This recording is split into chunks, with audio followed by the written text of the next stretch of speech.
بسم اللہ الرحمن الرحیم۔ عید میلاد النبی کے حوالے سے لوگ اکثر پوچھتے ہیں کہ یہ منانا چاہیے یا نہیں چاہیے۔ تو اس کے متعلق چند اہم باتیں میں آپ کے سامنے رکھ لوں کہ پہلی بات تو یہ ہے کہ حضور نے خود فرمایا ہے کہ میری امت کے لیے عیدیں دو ہیں، عید الفطر اور عید الاضحیٰ، اس کے علاوہ کوئی عید نہیں ہے۔ تو اس کا تو کوئی تصور نہیں ہے۔ دوسری بات یہ ہے، اگر ہم قرآن پر نظر ڈالیں تو قرآن میں اس کا کوئی ذکر نہیں ہے۔ اگر احادیث پر نظر ڈالیں تو احادیث صحیحہ میں اس کا کوئی ذکر نہیں ہے۔ اسی طرح اگر صحابہ کرام کی زندگی پر نظر ڈالیں تو صحابہ کی زندگی میں بھی اس کا کوئی ذکر نہیں ہے۔ حالانکہ ایک بات یہ ہے کہ حضور صلی اللہ علیہ وسلم کا معمول یہ تھا کہ حضور پیر کے دن وہ روزہ رکھتے تھے۔ تو صحابہ نے حضور صلی اللہ علیہ وسلم سے پوچھا کہ اس دن پر روزہ رکھنے کی کیا فضیلت ہے اور آپ کیوں رکھتے ہو، یعنی کیا وجہ ہے؟ تو حضور نے فرمایا کہ یہ میری ولادت کا دن ہے، اسی وجہ سے میں اس دن روزہ رکھتا ہوں۔ تو اس سے تو یہ بات سمجھ آتی ہے کہ جس دن روزہ رکھا جاتا ہے اس دن پر عید نہیں منائی جاتی، یعنی عید اور روزہ یہ دونوں ایک دن پہ جمع نہیں ہو سکتے۔ اسی طرح حضور صلی اللہ علیہ وسلم سے اگر اس کے متعلق کچھ ثابت ہوتا تو وہ صحابہ کو ضرور بتلاتے، لیکن حضور نے اس کے متعلق صحابہ کو کچھ بھی نہیں بتایا اور نہ کوئی اس کا ذکر ملتا ہے۔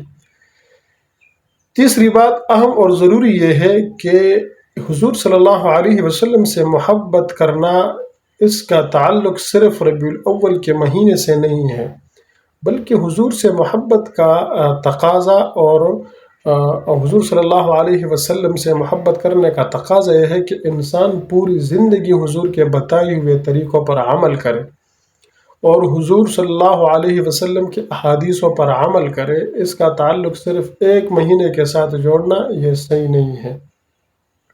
اگر آپ پورا سال آپ غفلت میں گزارو گے اور یہ ایک مہینہ آپ بنگڑے ڈالو گے، آپ کیک کاٹو گے، اسی طرح اور خرافات کی طرف آپ جاؤ گے، تو یہ مت سمجھنا کہ یہ ایک مہینے کی جو عمل ہے یہ مجھے بچا پائے گی، کیونکہ آپ جو عمل کر رہے ہو وہ بھی غلط ہے۔ آپ تو حضور کی محبت میں کرتے ہو، آپ تو دین کے محبت میں کرتے ہو، آپ اللہ کے محبت میں کرتے ہو، لیکن جو کر رہے ہو وہ غلط کر رہے ہو۔ وہ آپ نے اپنا ایک بنایا ہوا طریقہ ہے، اس پر آپ عمل کرتے ہو، نہ اللہ نے آپ کو یہ حکم دیا ہے، نہ حضور نے حکم دیا ہے، نہ صحابہ نے حکم دیا ہے۔ تو یہ ایک مہینے کا عمل یہ آپ کو نہیں بچا پائے گا۔ تو اس وجہ سے حضور صلی اللہ علیہ وسلم کے اوپر درود شریف بھیجنا، یہ صرف اس کا تعلق صرف اس ایک مہینے کے ساتھ نہیں ہے، پورا سال آپ کو حضور صلی اللہ علیہ وسلم پر درود بھیجنا چاہیے، کیونکہ اللہ نے قرآن میں کیا فرمایا ہے، ان اللہ وملائکتہ یصلون علی النبی یا ایھا الذین آمنوا صلوا علیہ وسلموا تسلیما۔ اے ایمان والو حضور پر درود بھیجو۔ تو اس میں یہ نہیں کہا کہ آپ صرف ایک مہینے حضور پر درود بھیجو، باقی 11 مہینوں میں آپ کے دل میں جو آئے وہ کرو، نہیں، بلکہ ہر وقت آپ حضور پر درود بھیجو اور پوری زندگی آپ کو اسی طرح گزارنا ہے۔ تو حضور صلی اللہ علیہ وسلم سے محبت کا تقاضا یہ ہے کہ انسان ہر وقت حضور کے بتائے ہوئے اعمالوں پر اپنی زندگی گزارے، اور اس چیز کا تعلق، عید میلاد النبی کا تعلق نہ قرآن سے ملتی ہے اور نہ شریعت سے ملتی ہے اور نہ اس کا کوئی تعلق ہے شریعت کے ساتھ۔